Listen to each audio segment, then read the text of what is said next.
Before this movie came out, I actually got a chance to meet some of the X-Men that show up in this film. Here I am with some of the members, and here I am with the most attractive one and my future wife.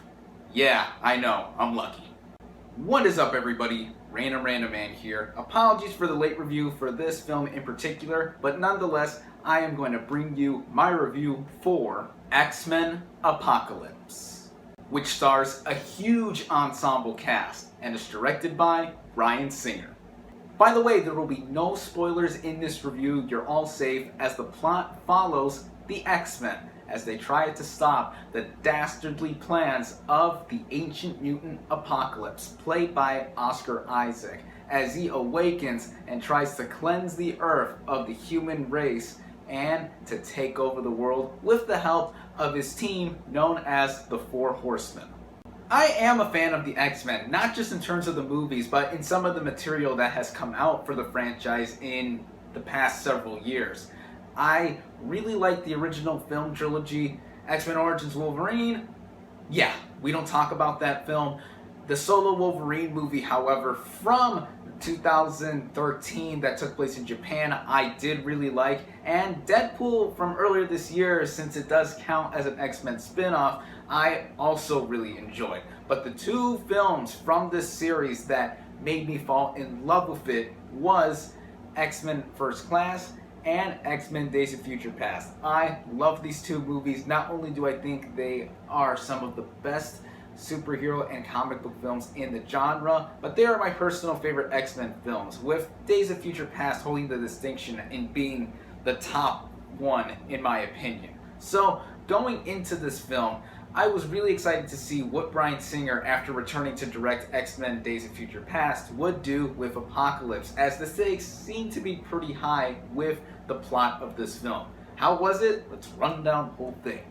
Now, since this is another film with a huge ensemble cast, I want to get through these players by reading off of a list like I have done with a couple of other movies, as I want to give everyone credit in this film where credit is due. Starting off with James McAvoy as Professor X. He does another superb job as the character in continuing on from his turns in First Class and Days of Future Past. Michael Fassbender as Magneto. He is excellent as the character. We also have Jennifer Lawrence as Mystique. Now let's talk a little bit about her. There has been talk in how she apparently doesn't want to do any more X-Men movies. She's tired of dressing up in the blue makeup and prosthetics. She apparently has phoned in this performance, as many have said. That all may or may not be true. Personally, I do adore Jennifer Lawrence, as you could tell from that humorous intro I had.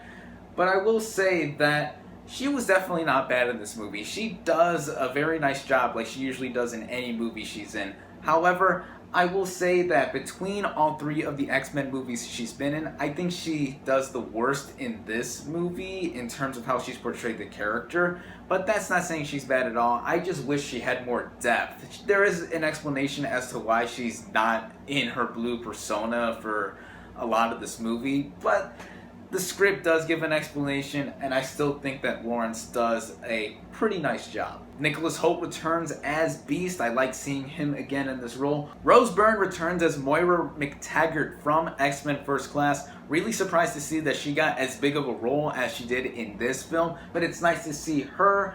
We have Ty Sheridan as Cyclops and Sophie Turner as Jean Grey. These two performances I was really interested in seeing and how they would be played out in this film, as they are reintroduced into the X-Men franchise. Now, going back to the original trilogy, I personally was not a fan of James Marsden's portrayal of Cyclops or Famke Janssen's portrayal as Jean Grey. I didn't think that they were very compelling characters. I really was not interested in their romance. But in this film, the characters, of Cyclops, of Jean Grey, they actually seemed a lot more compelling. Not just because these two young actors are talented in their own rights, but because the setup that was involved between both of them just seemed a lot more commonplace to be very natural, in my opinion. Lucas Till returns as Havoc, who's Cyclops' older brother. Nice to see him return in this franchise. Evan Peters as Quicksilver. Oh man. He definitely stole the show in that one awesome scene in X-Men Days of Future Past, and he, in this movie, has another pretty awesome scene with a song that fits the time period that this movie takes place in. I just love this guy. Cody Smith McPhee is another new addition to this franchise as he plays Nightcrawler. I really liked how he channeled Alan Cummings' turn in X2 that made the character very distinct. I love the teleportation powers. All the powers of these mutants in this movie are pretty nice to see, but Cody Smith McPhee had definitely a couple of very humorous moments too. Now we move on to some of the Horsemen of Apocalypse. Now Magneto is one of the 4 Horsemen of Apocalypse, and between all of these players involved with this villain, Magneto does get the most amount of screen time, but also the most amount of development, as there is a side story with him that does play an integral role to the rest of the story. But the other Horsemen, they really get little development. Olivia Munn is Psylocke, Alexandra Shipp is Storm, and Ben Hardy is Angel. They looked fitting in their characters, it's just I didn't see that much from them. But overall, this ensemble cast really brings it once again, especially with some of the returning players that come back from previous movies, and especially the new players that show up in this film to really show off what they can do in portraying these coveted mutants. Story-wise, this film does fall into a few problems here and there with its script. In comparison to some of the other X-Men movies, this film does have a pretty generic plot. It's the typical big bad guy who wants to take over the world kind of plot that really doesn't have a lot of weight to it, and it just makes me feel like some of the things that have to be attributed with this film fall more in line with a Roland Emmerich disaster movie. Not to the extent of some of his bad films, in my opinion, but just in terms of an X-Men film, it just didn't have a lot of the meat that some of the previous entries did carry. And this also goes into another problem I did have, and it is with the title character of Apocalypse. Now, I neglected to mention him earlier as I want to talk a bit about him specifically. Oscar Isaac as Apocalypse. I really do enjoy this actor. He is definitely a stellar performer in some of the films he has been in, but as Apocalypse, I didn't think he had a bunch of depth to him that made him very intimidating. Now, his origin in the first 20 minutes of the movie was really cool to see. I liked how he was basically turning into Apocalypse, but as the movie continued on throughout the majority of its running time, I really didn't see him as that menacing. He lacked a lot of the big boom that would make a villain such as Apocalypse, who's supposed to be this really big threat, really tick against the X-Men, as he really only got threatening towards the very end of the movie. However, the plot does get increasingly more interesting as it continues on. One thing I will disagree with the critics who, by the way, have given this film pretty mixed reviews, as I think what I agree with the critics on definitely has to do with some of the script issues, but what else the movie has to offer really is offered in spades, as it delivers some of the big thrills that these X-Men movies have to show for it, not just in terms of a comic book superhero genre, but just as pure entertainment.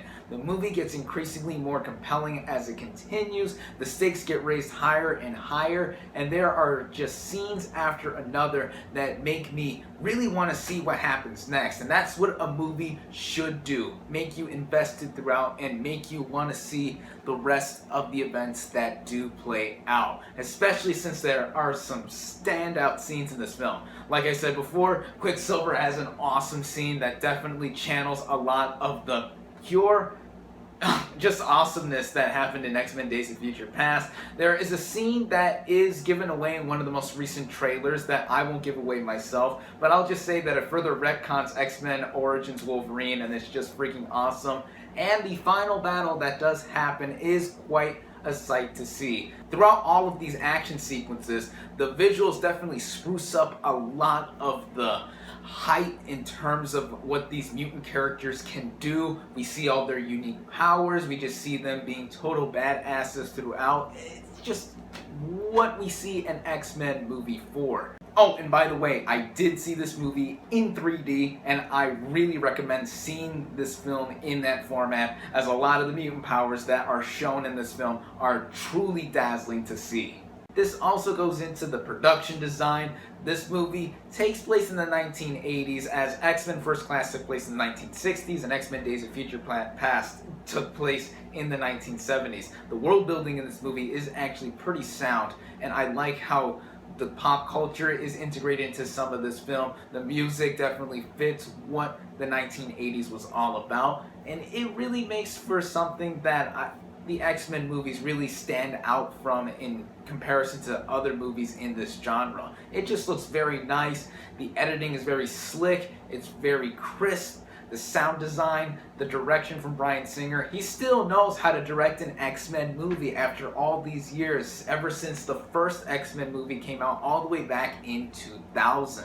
This guy still has it in terms of what he does and does well with these characters. Sure, there were a couple snags here and there compared to some of the past X-Men movies that Apocalypse does run into, but even at its very long running time of 2.5 hours, I was never bored. I was always invested to see what would happen next once again. It just made for something that was very fun. A lot of comic book fans who are really invested into X-Men will really get a huge kick out of seeing a lot of references come into play.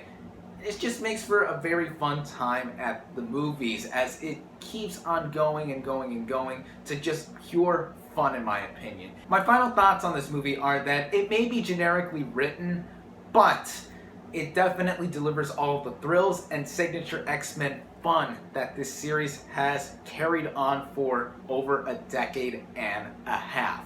In my opinion, it is Bryan Singer's weakest X-Men film to date, but I really am not trying to do a disservice to this movie, as it's definitely still an enjoyable ride while it lasts. The performances, the action, the story, even if it is more on the very empty side, still made me want to see what happens next.